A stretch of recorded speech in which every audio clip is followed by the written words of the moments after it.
I'm on the line with Teresa Gill, the former wife of Chris Gill, a Danville, Indiana police officer. And Teresa, you had some developments in court recently, but before we discuss that, can you tell me why you came to policeabuse.com, what you reported, and then bring us up to speed on the most recent events in court? Well, I contacted policeabuse.com because I saw it online and I was not getting any help with the authorities, any fellow officers at any state police, the judges, any court system, about him being a police officer and abusing me and abusing my oldest child and with my baby, our common child, Garrett, involved. Seeing everything. I had enough. I reached out, and with all your guys' help, I have gotten so far in this case as far as exposing everything that is the truth about him that he has been trying to hide and his dad has been trying to hide. And in essence, your complaint involves spousal abuse. He was beating and attacking you and threatening you. Oh yeah, he it started off as little as something being thrown to beating me to taking me out to kill me with a weapon. He started off with his police weapon, and it ended up with some sort of unmarked gun that he actually shot at me with. So this was going on, and it was actually life-threatening. Yes, very much so. And I could never get anybody to help me. My family, me, nobody. So you tried to go to the authorities and report what he was doing, the beatings, and no one would take you seriously? Oh, no, they never would. They would just ignore me and say he's a friend of theirs. He works with them. If they do anything, then he'd lose his job, and, you know, things will work out. I mean, they would literally see him on the top of my car. They showed them text messages of him threatening to kill his own self if I didn't come home. I made several reports. My parents, my oldest son, I filed reports. They ended up missing. I can't even retrieve those. I can't even basically prove them pulling those officers into court and making them testify that they got report, other than my parents and people that were around when they literally saw me file the report. So reports that you filed against him for abuse all disappeared. And I think we should cover one key issue for anyone listening to this call. Your Chris Gill works for his father at the Danville Police Department, correct? Yes. Now, do you believe that his dad, because I know my opinion on this, but I want to hear it from you, do you believe that his dad, who was the Danville police chief, was covering up for him? Oh, absolutely. Absolutely. Okay, well, give me an example. How was his father protecting him? Well, I mean, he just got promoted to some sexual abuse detective after I filed no contact orders against him. I mean, and every time I would try to contact the mayor, or the town manager, or any other police officer or any surroundings around that area, nobody would ever do anything because of his dad. So they were all intimidated by his dad being the police chief. They wouldn't touch him. No, they would just ignore it. When I turned in his steroids, they were like, and they handed them back to me. I'm like, are you kidding me? Here. And they're like, well, what do you want me to do with them? No, they're expensive. We have a pretty alarming video of him in a car incident, and you can't be seen on the video, but I know that that's you, and with your young son. Tell me about that incident and that day where he kind of went nuts in the car. Well, he called me. I had an order of protection at that time. So you guys are driving down the highway. He won't take you to the hotel where you're staying at that time, and he's got your son in the back seat. Your son is kind of freaking out from the screaming and yelling. And you said Chris Gill was hitting himself? Oh, yeah. He started hitting himself. He hit him with his phone and broke 2 pairs of glass. Then he threw his phone. Then he started hitting himself. Then he hit himself with the phone. And I said, just pull the car over. Pull it over right now. I will get out and walk because Garrett is right there. Now, hold on. Chris Gill has floated a rumor that actually wasn't him, that we edited his voice and made it sound like him. Was that Chris Gill in the car doing that with the screaming and yelling and throwing the phone? Yes, he did that quite a bit when he didn't get his way. Okay, and you took the footage with your cell phone? Yes, I did. I was terrified because he set me up before. He tried to tell other officers and stuff that I had hit him prior to that incident, trying to get me set up. And I told him, when he saw me with my phone, he knew. He knew right then and there that I had the proof that I needed, that I never touched him, ever, ever, ever, ever.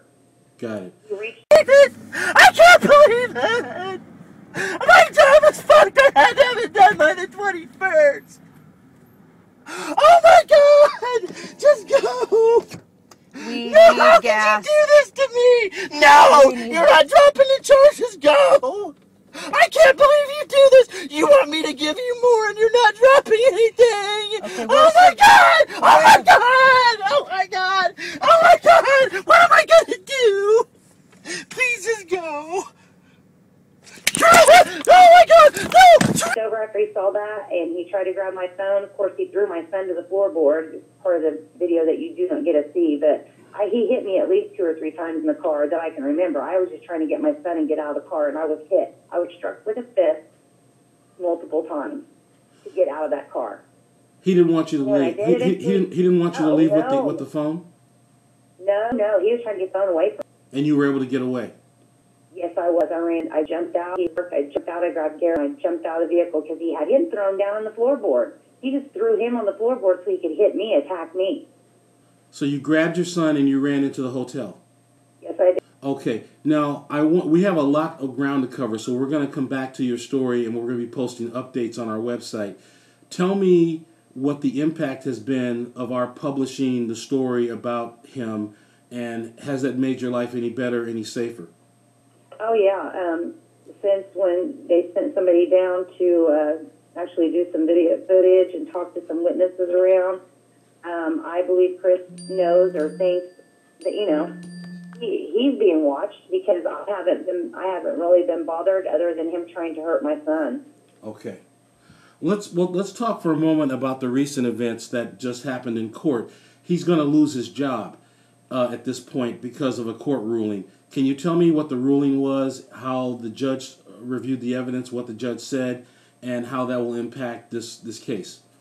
Well, we were sitting in the courtroom, obviously, and his attorney was trying to bring up past things. And this was when? This was this week? This was yesterday. Okay. This was just yesterday. Okay. And they were trying. What it was supposed to initially be for was a revoked bond, because he's out on bond and he's still a cop and he's still patrolling, and his dad's even given him a take-home police car. He's been promoted. Do all of this. Hold on. This is a man who's been repeatedly charged with spousal abuse, and the court has had him under court order for the abuse. And during this same period, he's been promoted by his dad to a higher ranking position with higher pay. Okay, because this speaks to a real problem within that department, and I do want to contact the FBI about this, just because of the nepotism in that department. Who knows what's going on. It's a little strange that someone would be that flagrant in the face of these kind of charges to continue to promote his son as though he's an angel. There's so much. I mean, there's got to be some history in the family of abuse for him to be behaving this way. And I don't know where it happened, whether it was between the dad and the mom, or the dad and the son, or something. But he's got some baggage there. But what strikes me as bizarre is that there's so much evidence of the abuse against you. Why would the dad take such a risk and continue to protect him? Do you know? Well, from what I've been told by different officers, and my dad has a friend that's an officer, he's a state trooper, and Chris's dad's a retired state trooper. When his dad worked in Terre Haute, and Christopher was little, and his mother and him were married, there were several calls that she had made about abuse, and there are actual bullet holes in her ceiling where she was talking about how he was supposed to fix those. And I'm like, how in the world did the gun go off in the house? I mean, he's a police officer, and it was locked. This is to the dad's house. This was at the mother's house where Chris grew up. This is the house that she still lives in now, and the bullet holes are still in her ceiling. Okay, just tell me, if you can, in 1 minute, what happened in court? What was the outcome? The prosecutor's office is pressing Class D felony charges against him on domestic battery and intimidation charges, and it includes with Garrett being involved and being there and being abused himself. So we got 2 orders of protections from him, He cannot be anywhere near me or my child. So we are absolutely safe right now. But the concerns lie with the prosecutor's office and the detective there, Irene, and Coda. They're afraid that he's going to come after me because he was not very quiet when he left the courtroom yesterday. He was upset. Oh, he was very upset. Now, how does this affect it? How does this affect his job? Is he not allowed to carry a weapon any longer? Oh, no, he ain't allowed to carry a weapon, and his lawyer tried to fight that in court, trying to say that I was just doing this for his job, for him to lose his job, and that's all it was. No, that's nothing to do with it. It's about being safe and showing that I was abused and my son was abused and that something needs to be done. The judge basically looked at him and said, well, sounds like to me like his dad hired him there, and if he gets acquitted of these charges, then his dad can rehire him. So what's the problem? Got you. Basically is what was told. Got you. And that the judge couldn't understand why it was prolonged and put off and put off and put off, and for over a year and a half, this has been put off. So his attorney has been stalling. Got a court date. His attorney was stalling the case for some purpose? Oh, yeah, continuance after continuance after continuance after continuance. I can't even tell you how many continuances he got with Judge Newton. And this other order protection. This other judge, what's the other judge's name who's handling the case now? Judge Chris Newton. And he recused himself, excuse me, after I took Garrett to the ER at Union Hospital one night when she spoke with Garrett. That was Judge Newton's daughter. She was subpoenaed to court. He recused himself then. So Judge Newton finally got off the case. Do you feel Judge Newton was protecting Chris Gill? Oh, yeah, absolutely, 110%, and I'm not the only one. Okay, who's the new judge, the one who's handling the case now? Judge Rader. Judge Rader, do you think he's fair? Oh, absolutely. Absolutely. I could tell in the courtroom that he wasn't going to put up with any of Chris's attorney, Cal Ellis' shenanigans, his lies.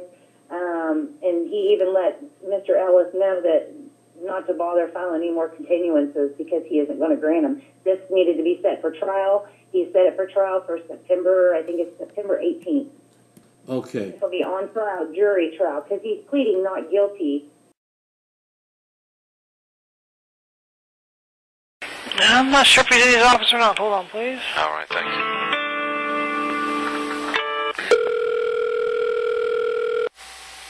Hello? Yes, is this Colonel Neeland? Yes, it is. How do you do, sir? My name is Bill Albright. I'm a private investigator. Yes.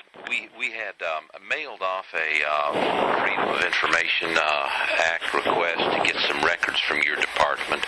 This was back on the 26th of August. We have not heard back, and I was just wondering, did your office ever get such a request? This is, I believe, in regards to Teresa Gill.